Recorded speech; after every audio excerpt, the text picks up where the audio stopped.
हमारे लिए करेंगे क्या? तो साथियों, विपक्ष की जो पार्टियां हैं वो सीधे सीधे तौर पर यही कहेंगे, अरे आप हमको वोट दीजिए, बाद में देखा जाएगा जो होगा। साथियों, यहाँ भारतीय जनता पार्टी विगत 10 सालों से इस जनता की सेवा के लिए तत्पर है। विगत 10 सालों से जवाबदेही के लिए तैयार है। विगत 10 सालों से वो अंतिम व्यक्ति की चिंता कर रहा है, और सिर्फ चिंता ही नहीं, उस अंतिम व्यक्ति की समस्याओं पर चिंतन भी कर रहा है, और चिंतन करते हुए सामाजिक, शैक्षणिक, राजनीतिक और आर्थिक दृष्टिकोण से कैसे हमारा देश मजबूत होगा, इसके लिए तैयारी भी कर रहा है। मेरा मानना यह है कि जब आप 1 तारीख को छड़ी का बटन दबाएंगे, 4 तारीख को उसका परिणाम आएगा, जब जीत सुनिश्चित होगी, जीत के बाद आप ही लोग कहते हैं कि चुनाव जीतने के बाद कोई कुछ करता नहीं है। साथियों, इसी दुविधा को तोड़ने की आवश्यकता है, इसी बात को रोकने की आवश्यकता है, इसी सोच को बदलने की आवश्यकता है। अगर कार्य करने वाला व्यक्ति होगा, अगर उसको अवसर मिलेगा तो कार्य इतना कर देगा कि उसी के नाम पर लोग आगे बढ़ना चालू कर देंगे। जिस प्रकार से अभी हमारे किसी वक्ता ने कहा कि स्वर्गीय कल्पनाथ राय जी ने इस मऊ को मऊ बनाने का संकल्प लिया था, उन्होंने इस मऊ में जो आधारशिला रखा था इस मऊ के विकास का, कहीं न कहीं अधूरा पड़ा हुआ है। साथियों, उसी काम को पूरा करने के लिए बार बार आप लोग मतदान करते हैं, हर बार मतदान करते हैं, कहीं न कहीं साथियों कोई चूक हो जाती है, जिससे कि स्वर्गीय कल्पनाथ राय जी का सपना पूरा नहीं हो पाता है। ये भी गारंटी नहीं है, लेकिन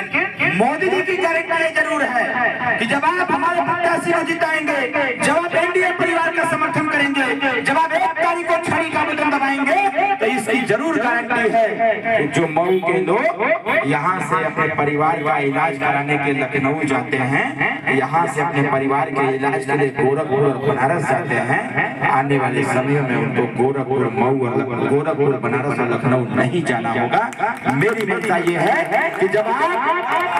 आप चुनाव निशान छड़ी का बटन दबाएंगे, तो आने वाले समय में हमारी जो इच्छा है, इस मऊ जनपद में पीजीआई को ला करके यहाँ के लोगों का इलाज यहीं पर कराया जाएगा। साथियों, इस मंशा के साथ आगे बढ़ेंगे। दूसरी बात जो सबसे महत्वपूर्ण है,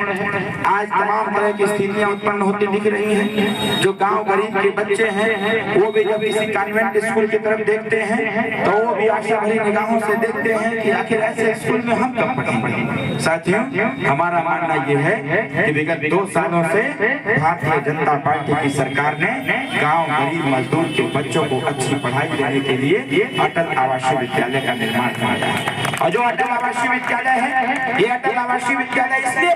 बनवाया जा रहा है ताकि जो मनरेगा में काम करने वाला मजदूर है, जो इस चट्टी पर बैठ करके मजदूरी करता है, जो इस चट्टी पर दुकान खोल करके अपने परिवार का जीवन यापन करता है, ऐसे लोगों के बच्चे भी अच्छे स्कूल में पढ़ सके। इसलिए भारतीय जनता पार्टी एनडीए सरकार ने उत्तर प्रदेश के हर जनपद में अगर अटल आवासीय विद्यालय खोल रखा है, तो जब घोसी लोकसभा से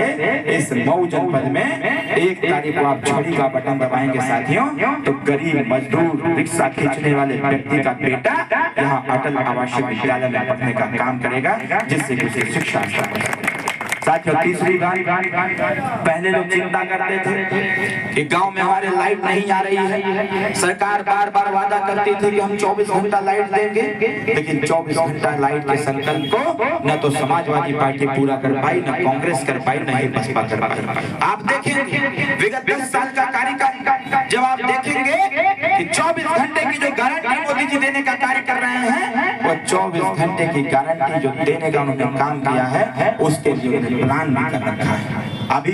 जब विगत दिनों विपक्ष के लोगों ने कहना चालू किया कि मोदी जी ने कहा था, योगी जी ने कहा था हम 24 घंटा लाइट देंगे, और जैसे ही 24 घंटे का विद्युत प्रवाह होने लगा, तो जितना ये समाजवादी पार्टी और बहुजन समाज पार्टी के लोगों ने आपके गांव के तार में भी भ्रष्टाचार फैलाने का काम किए थे, वो तार साथियों कहीं न कहीं टूट करके गिरने लगा और उससे घटना भी होने लगी। जब 24 घंटा विद्युत का प्रवाह हुआ,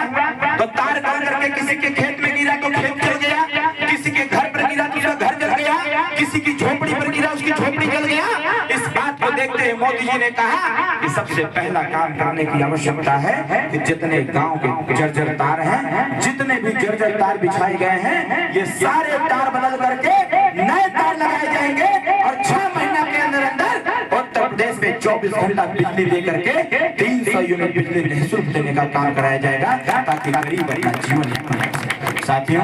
5 लाख रुपए तक का इलाज लोग पहले